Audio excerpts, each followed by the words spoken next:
ਧਮਾਕੇ ਦੀ ਜਾਂਚ ਨੂੰ ਲੈ ਕੇ ਏਜੰਸੀਆਂ ਐਕਸ਼ਨ ਦੇ ਵਿੱਚ ਨੇ। ਪੁਲਿਸ ਕਈ ਥਿਊਰੀਜ਼ ਤੇ ਕੰਮ ਕਰ ਰਹੀ ਹੈ ਤੇ ਜਲਦ ਮੁਲਜ਼ਮਾਂ ਨੂੰ ਫੜਨ ਦਾ ਦਾਅਵਾ ਕੀਤਾ ਜਾ ਰਿਹਾ ਹੈ।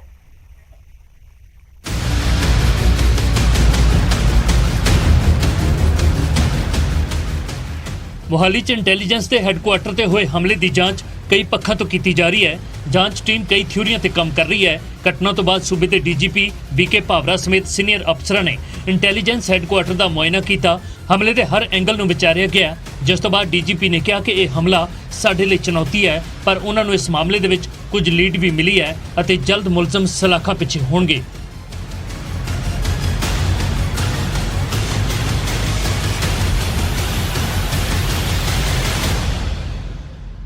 कल जो इंसिडेंट हुआ है यहाँ पर इंटेलिजेंस हेडक्वार्टर में, उसको लेके आज हमने एक मीटिंग की है।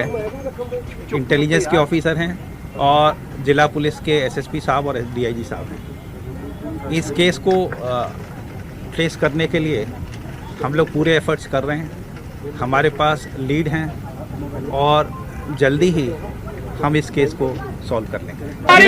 गिरफ्तारी होगी तो बता दी जाएगी।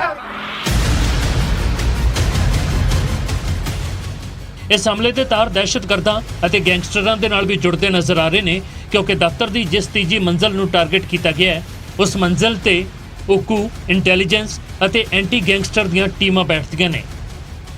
तक दी जिहड़ी जानकारी मिल रही है, इहदे विच एंटी गैंगस्टर दा दफ्तर, ओकू जिहड़ी ऑर्गेनाइज क्राइम कंट्रोल यूनिट है, उहदा इंटैलीजेंस दा दफ्तर जिहड़ा हैगा वो भी हैगा, यानी कि फर्स्ट, सैकेंड ते थर्ड फ्लोर ते ये मेन ऑफिसिस ने। इहदे विच एंटी गैंगस्टर, ओकू ते इंटैलीजेंस के जिहड़े वड्डे अफसर ने इत्थे बैठते हैं। किसी भी तरह की कोई गैंगस्टर एक्टिविटी होवे, किसी भी तरह की कोई टैरिस्ट एक्टिविटी होवे, ये सारी रणनीति जिहड़ी ऑफिसर्स इत्थे बैठ के करते हैं। तुहानूं दस दईए कि जिहड़े भी वड्डे हाई प्रोफाइल केसिस होंदे ने, चाहे वो टैरिस्ट एक्टिविटी की गल कर लीए, चाहे वो गैंगस्टर की असीं गल कर लीए, वड्डे जिहड़े गैंगस्टर की एक्टिविटीज़ की रणनीति जिहड़ी है तैयार होंदी है इसी स्टेट इंटैलीजेंस के हैडकुआटर च, क्योंकि पंजाब का सब तो वड्डा इंटैलीजेंस हैडकुआटर यही है।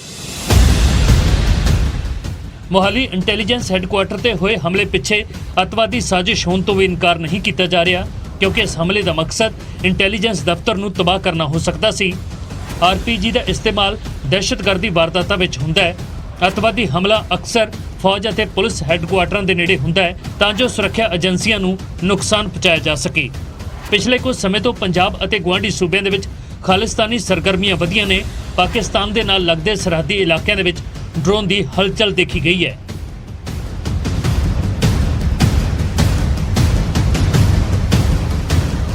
इस हमले को लैके दर्ज हुई FIR के मुताबिक सोमवार शाम 7:45 बजे धमाके की आवाज़ सुनाई दी।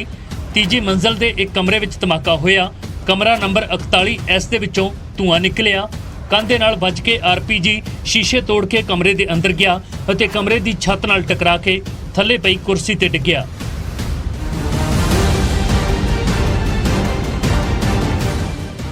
पंजाब दे विच अजे हमलिਆਂ ਨੂੰ रोकण ਦੇ ਲਈ खुफिया जानकारी जटाउणा इंटैलीजेंस का काम हुंदा है, पर इस बार हमलावरां ने इंटैलीजेंस के मुख दफ्तर ਨੂੰ ही टारगेट किया है, जिस नाल कई तरह के सवाल खड़े हो गए ने।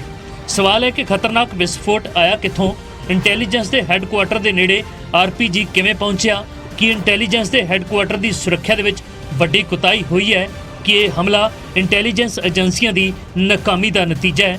ये वो तमाम सवाल ने जो जवाब मंगते हैं। मोहाली तो मनोज राठी, न्यूज़ 18।